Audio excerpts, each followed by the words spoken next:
We will get going. Thank you all so much for joining. My name is Linda Nellis, and I am the IVMF's Alumni Services and Engagement Coordinator. So glad you could join us today. Today's VetNet is empowering connections and celebrating the impact of mentorship. So in today's session, you will hear a little bit later on from Xavier Clark. He's the program manager for the IVMF, and he oversees the ambassador program and served in the Marines for 8 years. So Xavier will provide an overview of the ambassador program, and you'll hear from him a little bit later on. Right now, I'm going to actually pass it over to the Alumni Service and Engagement Manager, Cassandra Rosica. She's going to introduce Nathan Gray, and she will also share a little bit about mentorship resources in the IVMF Alumni Network. Thanks so much, Linda. And thank you all for joining today's VetNet. We really, of course, aim to provide, the best resources for our alumni within the alumni network, but also if you're new to the IVMF, we do have a variety of different programs that you can take advantage of, both for career development and entrepreneurship. And also within the mentorship landscape, we also have key partners such as the Small Business Administration, as well as American corporate partners who provide such valuable resources for our veteran and military spouse community. But overall, our alumni services and engagement team is really kind of the gateway for access to these resources. So Linda, my colleague, she's amazing. We serve as the front door to all of these resources. But if you're an alum, you haven't connected with us yet, you're not sure of the type of resource you may need, definitely connect with us. And in the chat, and sorry, I see a couple messages coming through. Great to see some familiar faces on here as well. Really do appreciate your support. So I'm going to also just include our email here in the chat. Because of course, if you're not sure of the type of resource you may need, definitely reach out to us. No question is too big or too small. And again, in terms of mentorship resources, we do have a breadth of resources because of our partner organizations and connections. So welcome to the VetNet.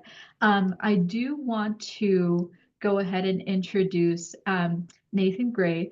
So Nathan Gray is the founder of Meshcom Engineering and a regional ambassador for the IVMF.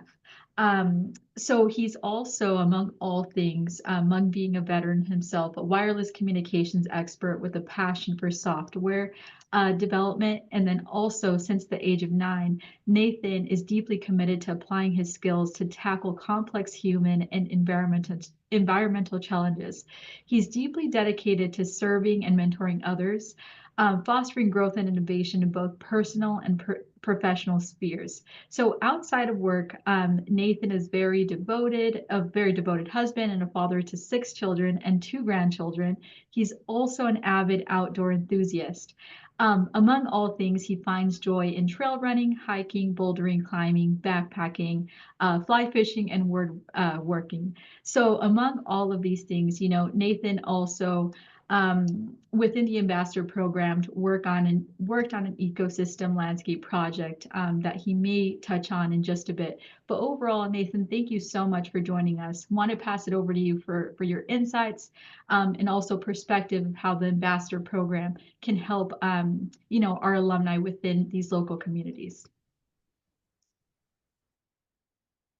Thank you, Cassandra and Linda. Thank you for the introduction and for the opportunity here to talk today.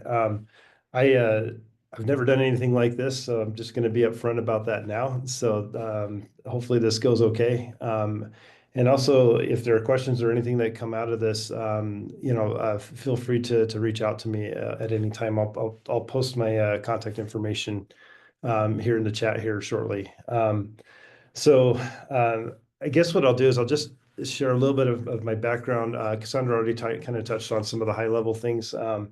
Mentorship is something that is pretty near and dear to me. It's something that has greatly influenced me personally. because of others who have taken the time to mentor me. And it's also something that I've spent a lot of time doing in my lifetime.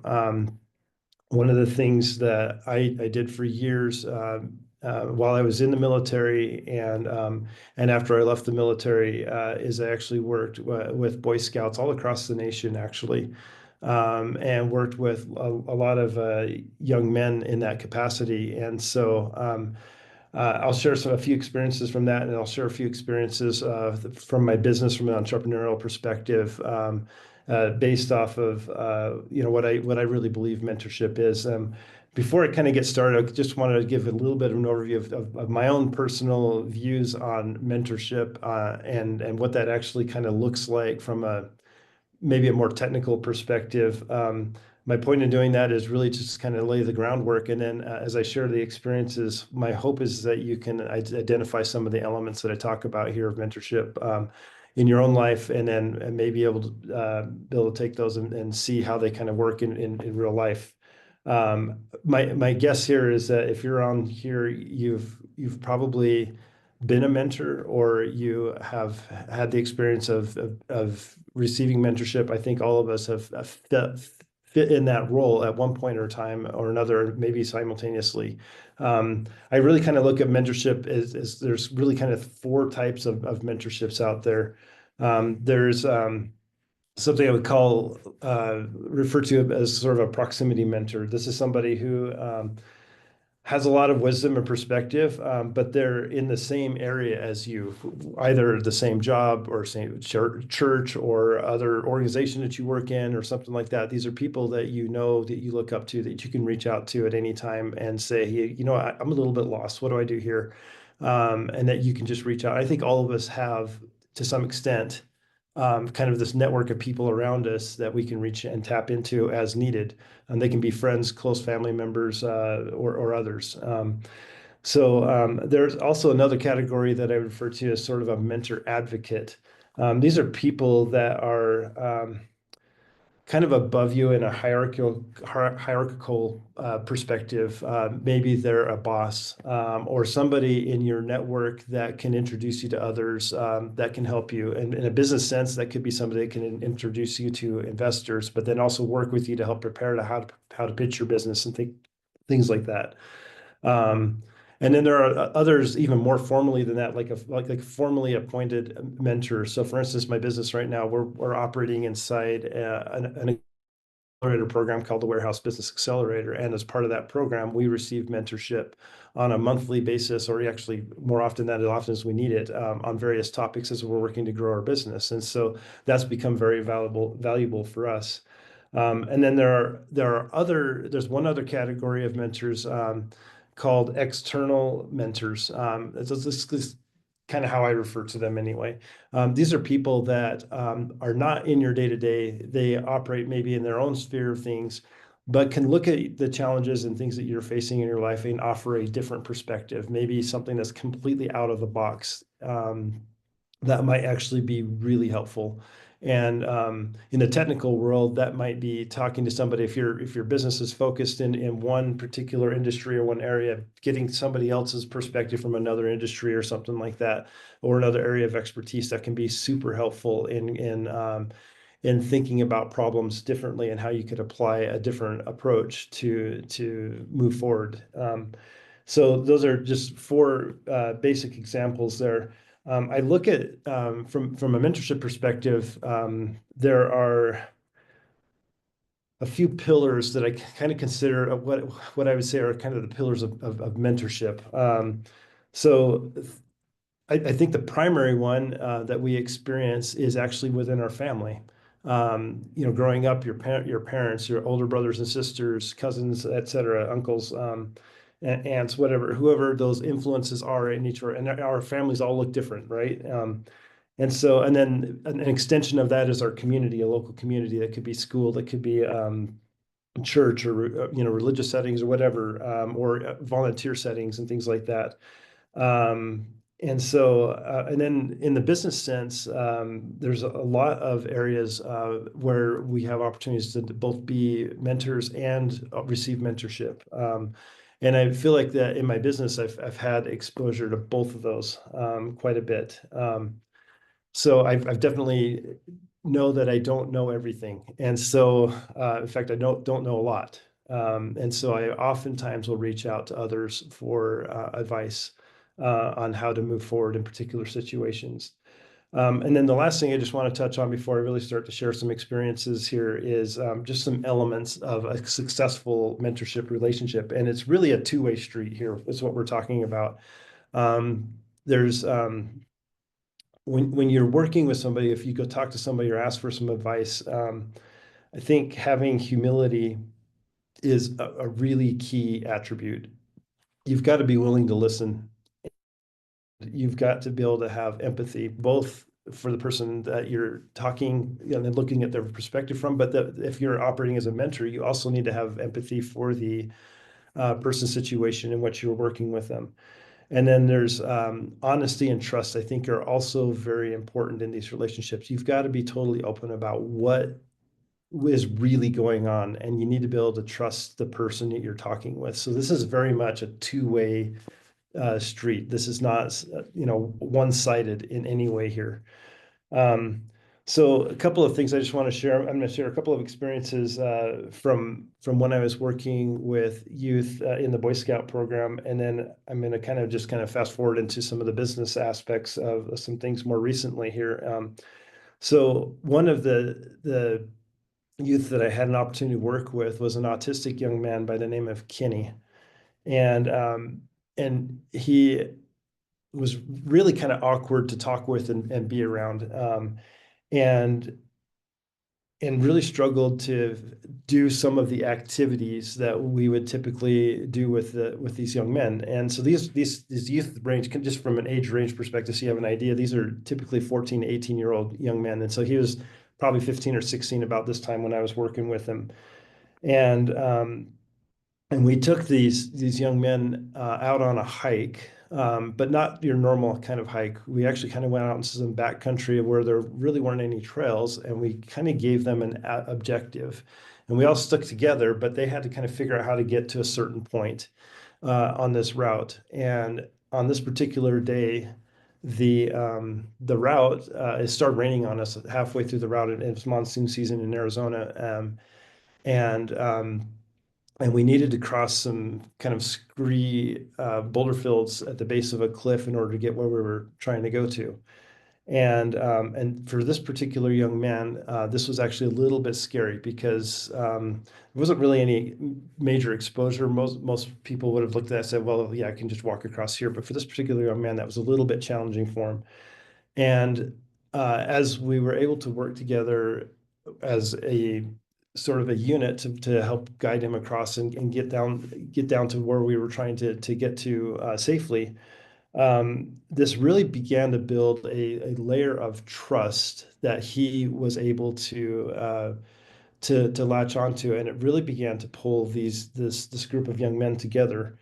We later went on had another opportunity to do some rappelling off of a cliff, and I wanted to give this young man an opportunity to do this rappelling, and I worked really closely with the rappel master who was setting up the route where we could do this, so that we could find a way to do this safely and still give him the same opportunity the other young men had.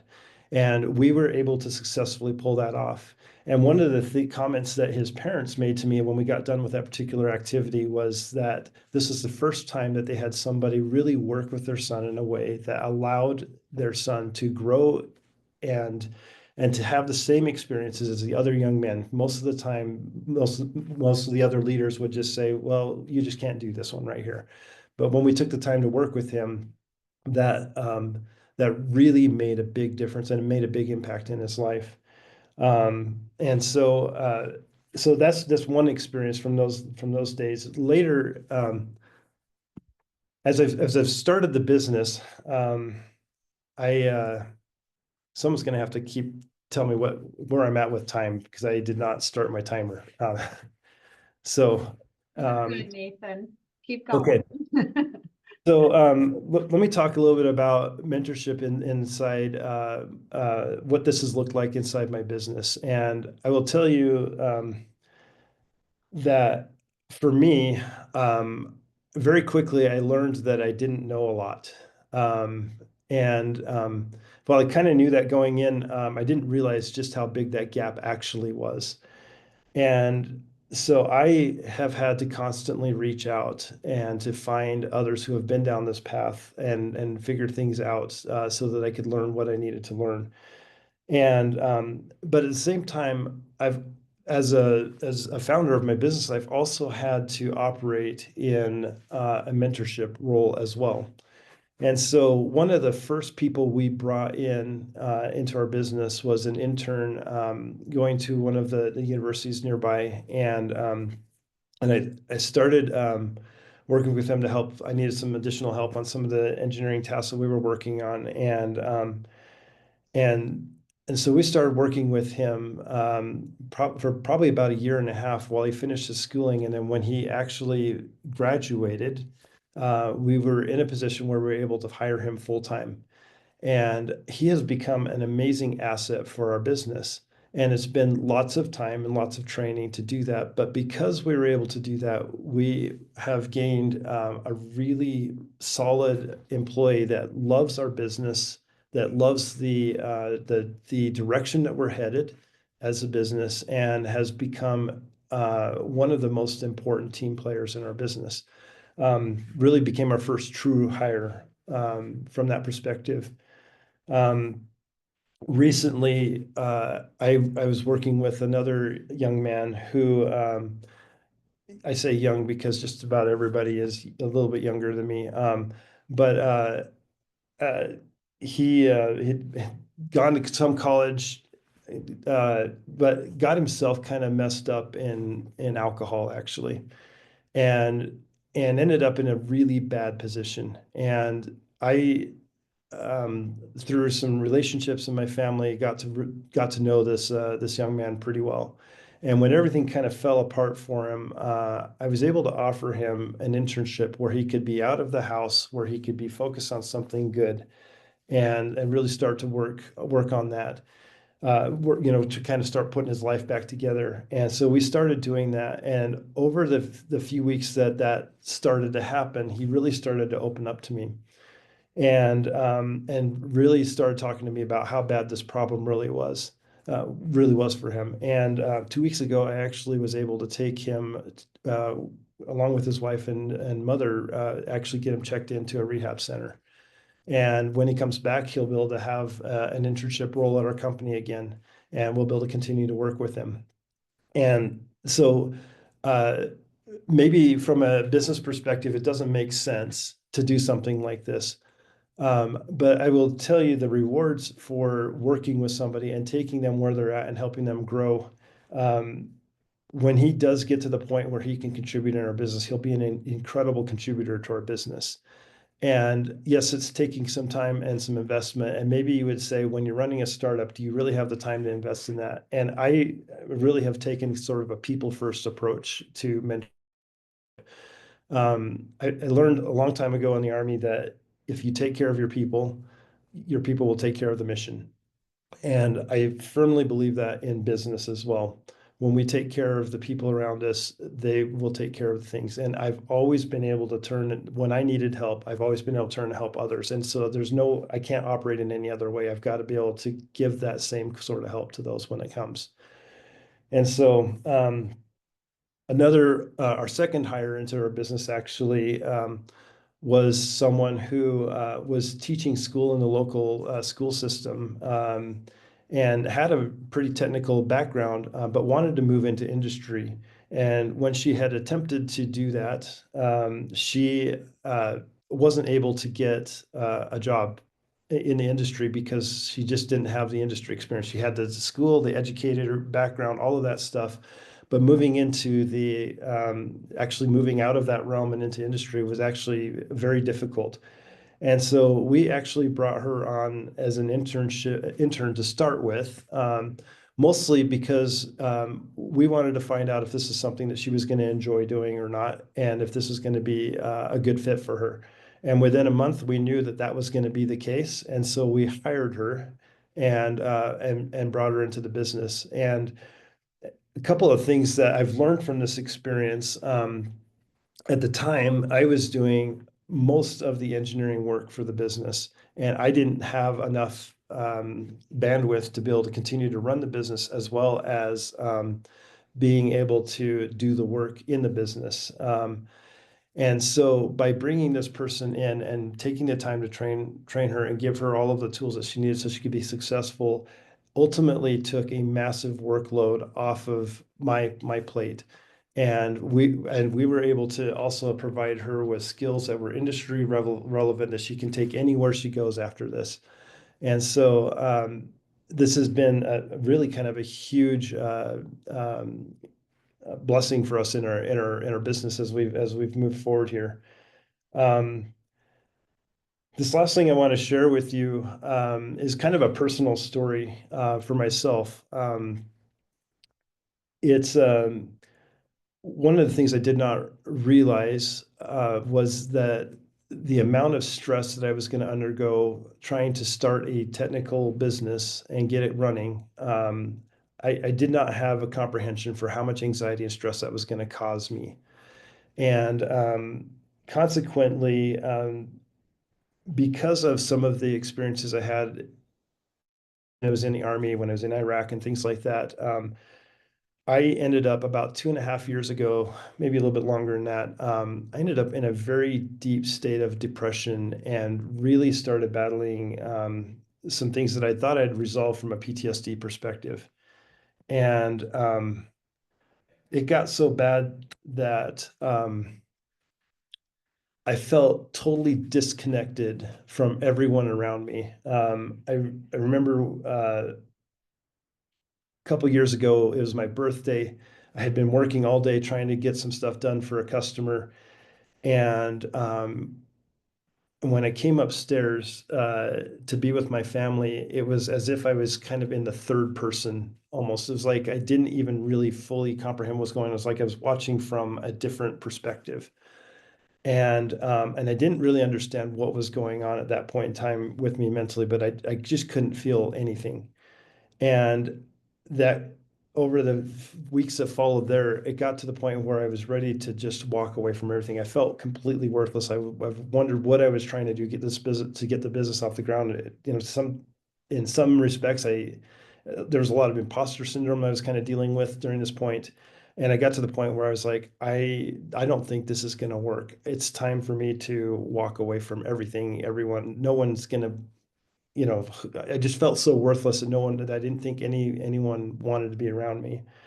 And I wasn't suicidal at that point, but definitely some of those thoughts had come into my mind. But I was, living under a bridge seems really, really appealing to me.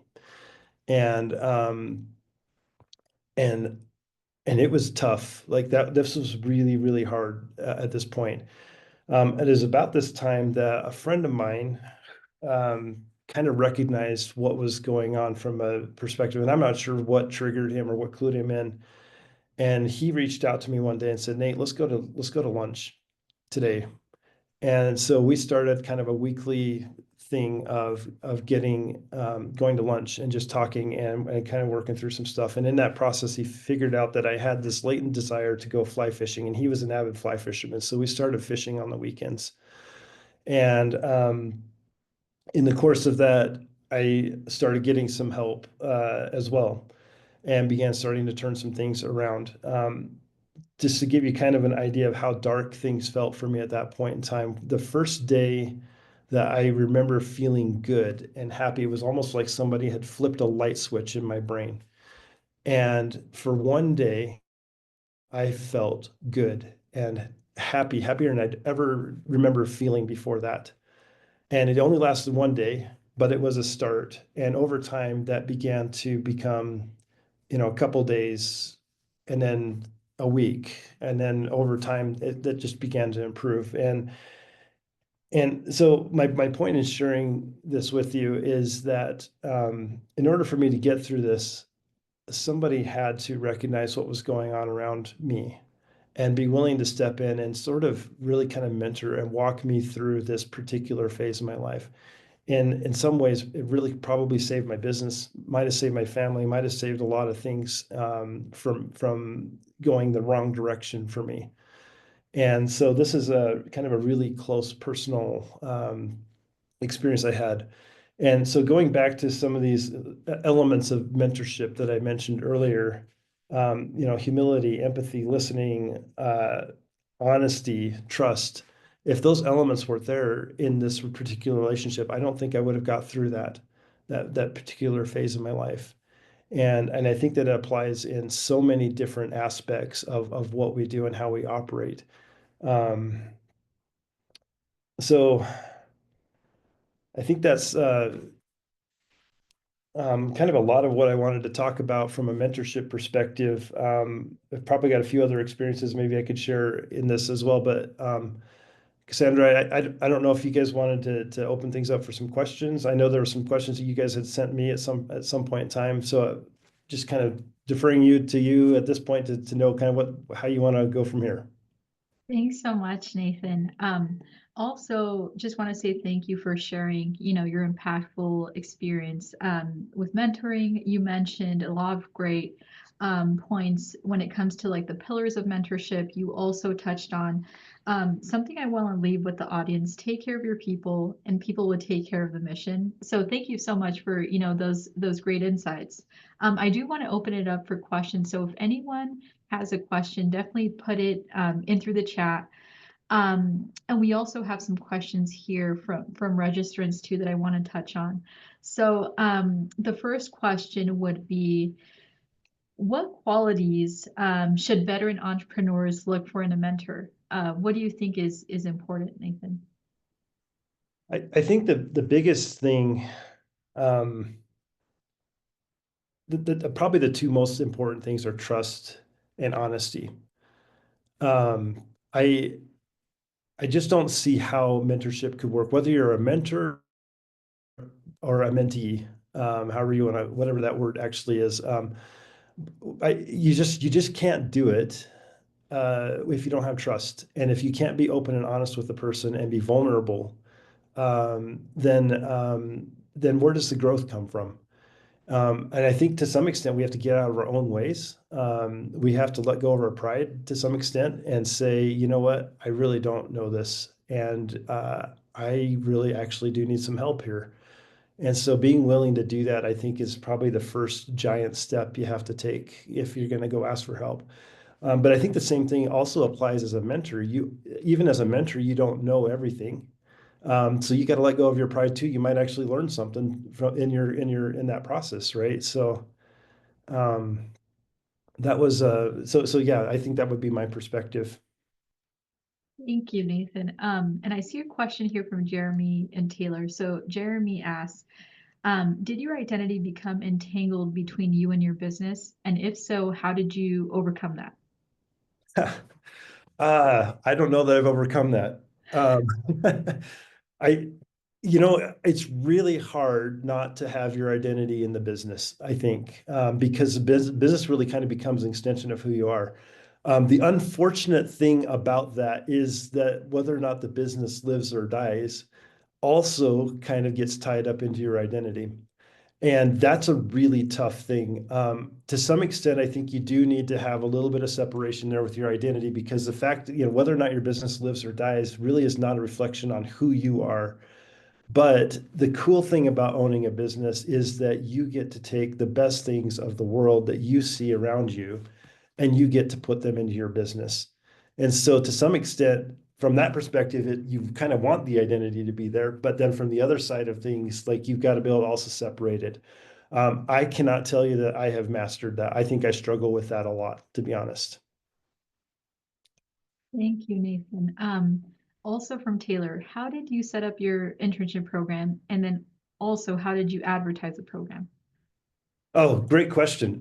So we actually partnered with the local high school and actually worked with their work-based learning coordinator. I don't know if all high schools have this, but usually they have somebody that's kind of working with, especially in their STEM programs, they're eager to help get their students out and to give them opportunities to gain some experience and to get an idea of what it actually is like to go work in the field that they're looking to work in.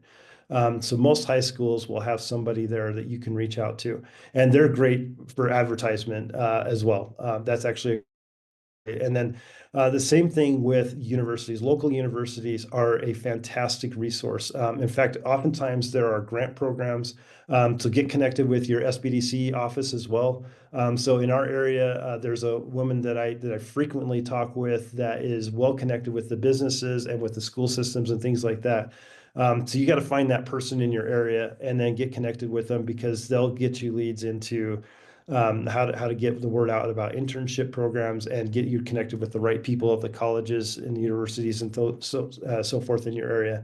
Our internship program is one that we have set up so that it's structured so that ideally, like, we could take a young man going through high school as he's working through college, and then the hope is that we would actually be able to hire that person as we've gone through, and by the time they get to the point where they graduate college, um, they'll already know everything about our business because they've been interning in there for the last 4 5 years or so, and be able to hit the ground running as a fresh college grad. And so that's really kind of been our mentality when it comes to that.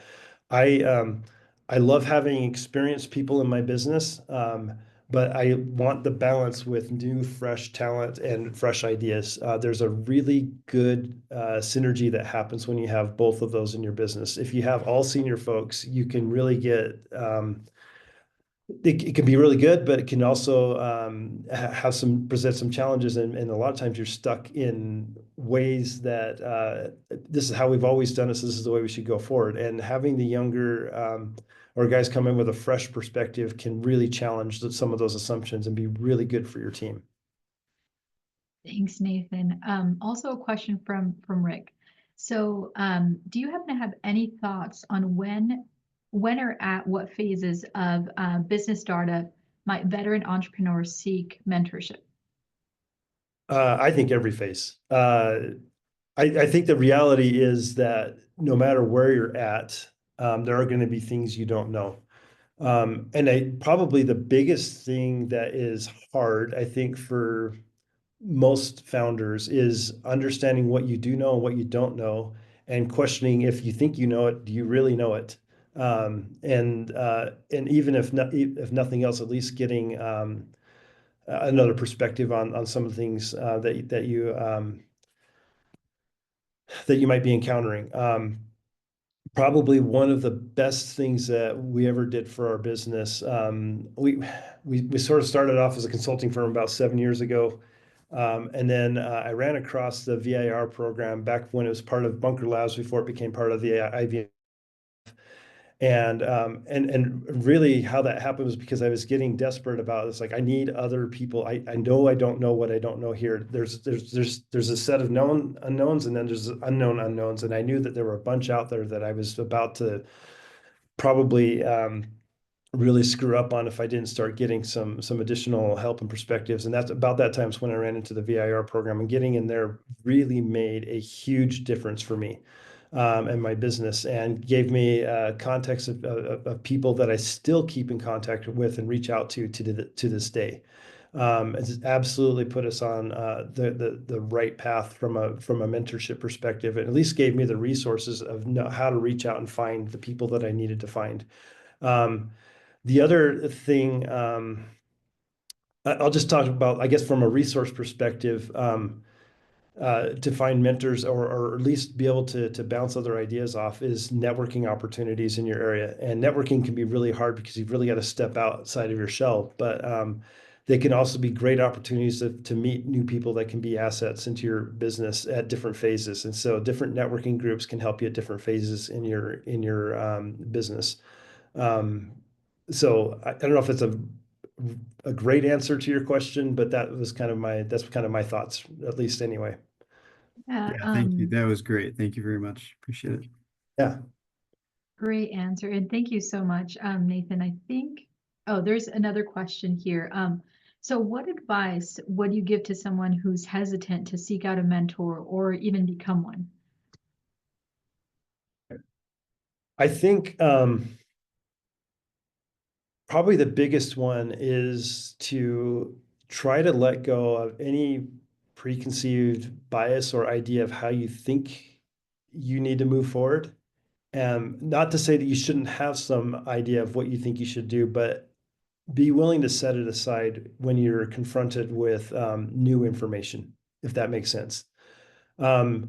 It's okay to question the information. It's okay to try to understand it if something doesn't make sense from that perspective, but also, recognize when something is good there, like, be willing to take that to heart. I think one of the harder things from a mentor perspective when I've worked with folks is when you can see what needs to happen for that person and you try to communicate that to them. And sometimes learning how to do that effectively is hard as well. But when you can see that, but you can tell the person's just not quite ready to accept that, that really kind of makes it hard to be able to work with them. But also, patience is kind of key here because sometimes the right thing or the right place, or maybe you don't see quite all of the perspective there. So you have to have some patience from a mentor perspective as well as a mentee side as well, and be willing to kind of work through that. Remember, it's a two-way street on that. So Thanks so much, Nathan. And I think I have another question from Jeremy. So Jeremy asked, should you worry about a mentor, quote, stealing your business idea when you're in the early ideation stage of your business? Or what are your thoughts? okay, so that's actually a really awesome question. I think I had the same fear as when I first started my business. And so one of the biggest fallacies you have to get rid of quickly is that I can't talk about my idea. The reality is what you see and what your vision is, very few other people in this world will ever be able to replicate that, even if they knew everything about the idea. Most people don't have any desire to do anything around that. And so I think, I mean, tread with some caution, I would say, but at the same time, that fear of sharing your idea, don't worry about that. Set it aside and just go get the help. You'll be able to move faster on your idea than any big corporation out there can anyway. Um, so I think that was one of the things that I definitely had to overcome at the beginning. I was definitely afraid to talk about what it was I was really doing in my business. Um, Now, I found as I went through this process, I discovered another fear associated with that, that's kind of closely adjacent, and that is I also didn't really know how to talk about my business in a way that made sense to others either. And so while part of me hiding behind this, well, I don't want to talk about because I don't want to give away my idea, was also a fact that I didn't actually know if it was a good idea, and I didn't actually know if it was how to even talk about it either. And so it's actually what I've learned is that it's probably the most important thing to go do is to go talk about your business and try to sell it and try to build it and just go and do it and stop worrying about whether or not somebody's going to copy it or not. If somebody does, then that means you've got a great idea and just motivates you to move faster. Awesome. Thanks so much, Nathan. So one of the final questions here for you, unless if you have a question, definitely put it in the chat. How can mentoring help in building a strong professional network for veteran entrepreneurs? More specifically, would you be able to talk on your experience within either the Veterans in Residence program or the IVMF Bunker Labs Ambassador program? Any work within there? Yeah, absolutely. If you're building a business, your network is probably your number one asset. When you start that business, it probably is your weakest asset, if it's the first time you've ever started a business, at least anyway. And so um, let me share, starting with the veteran in residence program that I mentioned that we took our business through, and then how that kind of transformed for me. I, by nature, am a very introverted person. I have been writing code since I was probably 8 or 9 years old. I'm much happier sitting behind the screen developing stuff than going out and talking to people. And so when it came to talking about my business and building a network, while I had some start of that, I didn't have near enough. And I didn't realize how bad that deficit actually was until I started getting out and talking to people. Um, you just have to get out there and learn how to do it. So I my first foray into being able to go out and talk and pitch and learn how to talk about my business was with the Veterans and Residents Program. That was a great start for me at that point in time. After going through that program, I realized there was a lot of value here, and I recognized that the networking and the connections that I was gaining out of that program was not something that was worth letting go. And so I stayed on as a co-captain for the next cohort for the Veteran in Residence Program, and then ultimately became an ambassador, which then led to becoming an ambassador with the IVMF and then a regional ambassador now. That experience of being able to reach out and talk with other entrepreneurs, other people who are working with other veterans, has been one of the most valuable pieces of my experience over the last 5 years. Actually, really, I could say even the last 2 years. It's been that valuable for me. Being able to gain a nationwide network of folks that are in business, that are well connected, has been incredibly good from multiple perspectives. One is given me opportunities to both mentor and also learn from others, but also given me resources I could reach out to when I needed help with my business, or be able to plug other veterans into that were different phases because I knew somebody that could help them in that area. That has been invaluable. In fact, from a networking perspective, when you have something that you can go and there with the intent to share before you get from somebody, that completely changes your networking experience and gives you a way to be able to connect with people that it doesn't feel so transactional, but because you can go out there and be authentic and offer something to somebody before you ask for something, that actually gives you a really, really good edge and a way to approach working with other people when you need help. And so this was a kind of a mindset change for me. It used to be when I first started networking, I was like, well, I just got to be able to talk about my business. I got to be able to talk about what I'm doing and my pitch. But when I learned that I could start with, hey, I've been working as an ambassador for the IVMF, and here are some of the things that maybe I could help you with. And then that conversation could then morph, and then eventually we could talk about some of the things because almost invariably when I start talking about how I can help somebody else, their next question to me is, well, how can I help you? And then that opens the conversation to the things that you need. And so that give first mentality actually works really, really well in all aspects of business. And honestly, I would say in life.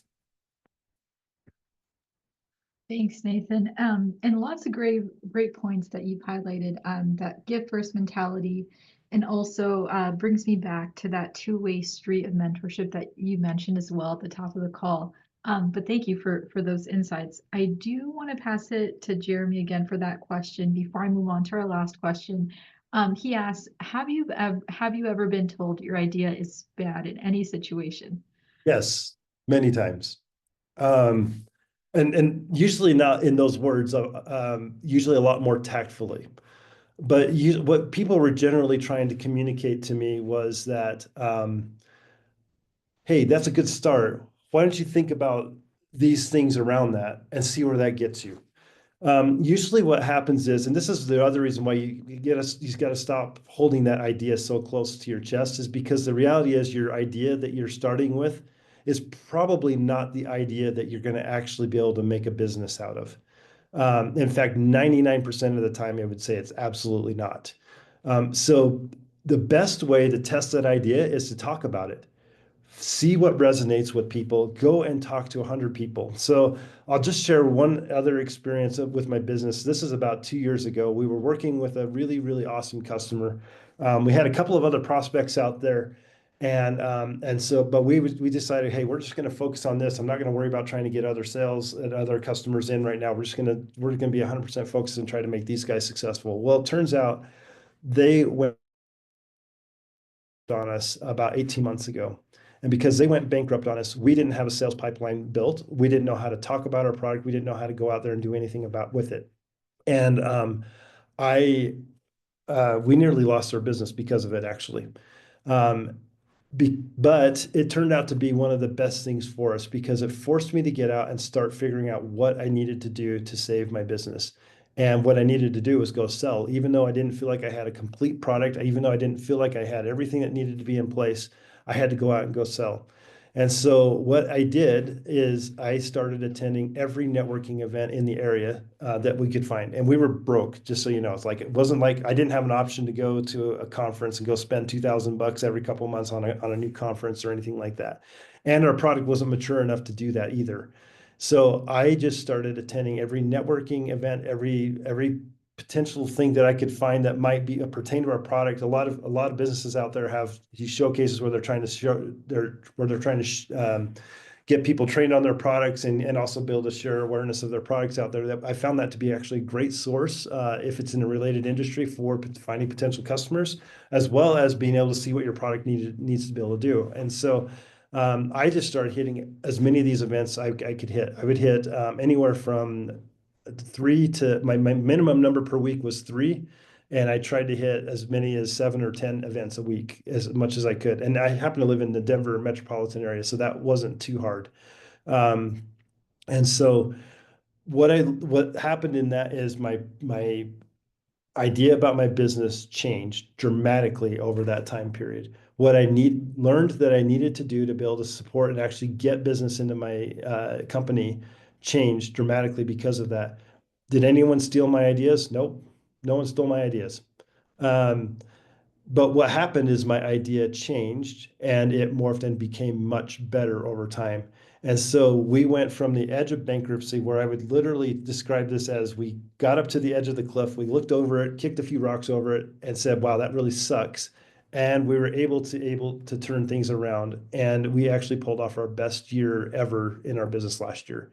And so just you just got to step out. You just got to get out there and talk, because that's where you're going to learn. The things you actually need to learn are when you're talking about your business, your idea, what you're going to do, and get out there and just learn. Right. Thank you, Nathan. And you're so right. Really just stepping out of that comfort zone, taking advantage of, those networking events within your local community, is very key for expansion of your business and getting that idea from the ideation stage to eventually that startup, then the growth. And last question for you, Nathan. So is there a nugget or a piece of insight you want to leave our audience with? Anything from your experience in business development? Wow. I don't know. Honestly, I think embrace failure. Failure is where you grow. That's where you really grow, actually. That's where things really happen for you. So don't be afraid of it. It's going to happen. And it could happen in any aspect of your life. I think probably the thing that is the most surprising thing that I have learned since starting a business is how much growth I have achieved as a person because of it. Not just on the business side, but personally, all of the different things that I have learned. I feel like I'm a totally different person today from who I was 7 years ago when we decided to start this business. And looking back that, I can't even believe that we thought it was a good idea then. And so just that growth and perspective, you just embracing that and just realizing that there are going to be days that really suck, and be prepared for that mentally and just embrace it when it does happen and be willing to grow and learn from it. I think that would be my advice. Thanks so much, Nathan. Thank you also for participating in this VetNet. We really appreciate your key insights. As you mentioned, just embracing failure, pushing through, also developing those key relationships to help flourish your business is crucial. But I really do want to thank you for your time, Nathan. Really appreciate those insights. Also for our audience, I want to let you know that thanks for that, Nathan. If you would like to connect with Nathan, please connect with him via LinkedIn. He shared his LinkedIn here in the chat. Also, within the IVMF Alumni Network, we do have valuable resources that our alums can take advantage of, ranging from mentorship, legal, marketing resources. Definitely tap into our network. Linda here shared a few links in the chat as well. So one of the key pieces I do want to point to is how to connect with a local Bunker Labs ambassador in your local community. She included that link there. Really just take a look and dive in, because we have ambassadors very committed, as Nathan. They have all these variable experiences that they can share with you, all these key insights. So really just connect with a local ambassador. And the other portion to it is if you have any questions on business development, career development, definitely connect with our team. I shared our email in the chat, but once we follow up with you this afternoon, you'll receive all of the links we've shared, but also a recording of this webinar as well. So again, Nathan, I do want to thank you so much for your time. And again, for sharing those amazing insights. And thank you all for tuning in as well. So I hope everyone has a great afternoon. And again, any questions, feel free to reach out to our team. But thank you all again. I appreciate it. Thank you, guys.